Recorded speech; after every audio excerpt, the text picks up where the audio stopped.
Poor Gloria. She rarely made it out alive in any movie she made during this phase of her career. Now, if you thought I was a bit rough on director Jerry Hopper in my introduction, what do you think now? Hopper is what my old pal Tab Hunter called a traffic cop, a guy hired less for any artistic vision than for his ability to keep a production moving along on schedule and on budget. He let Gene Barry off the leash to overact like hell, hoping that he might bring some energy to the film that Hopper's slack direction doesn't generate on its own. I wonder what another friend of mine, the late Marcia Hunt, would make of these comments, since she was married to Jerry Hopper when he was still an editor at Paramount.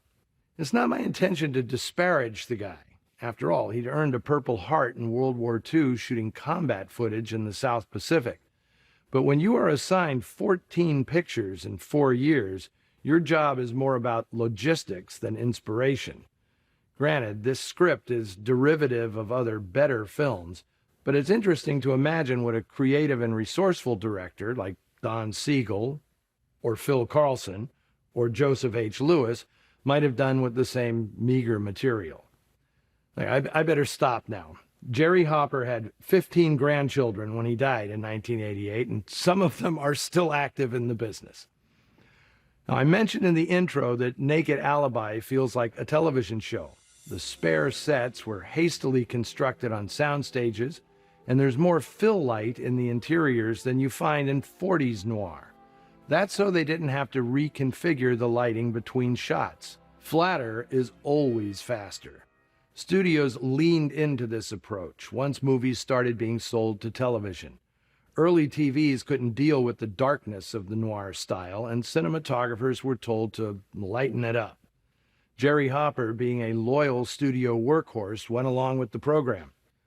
Compare Naked Alibi to another border town noir made at Universal a few years later, Orson Welles' Touch of Evil. It used the same cinematographer as Naked Alibi, Russell Meddy, but the two films couldn't be more different. One is the work of a visionary, and the other is the work of a traffic cop.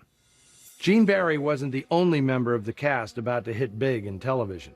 Chuck Connors had been appearing in bit parts since 1952, when he gave up on a once promising career as an athlete. He'd played baseball for the Cubs and basketball for the Celtics, one of only a dozen or so guys who'd played both sports professionally. In 1958, he got his most famous role as Lucas McCain in the TV series The Rifleman. The show was developed by Sam Peckinpah, who directed several episodes. For 5 years, The Rifleman was one of the most popular shows on TV, setting Chuck Connors up for life.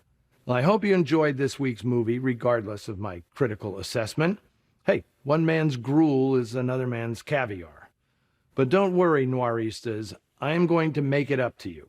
Join me back here at Bar 355 for a movie as close to perfection as any noir ever made.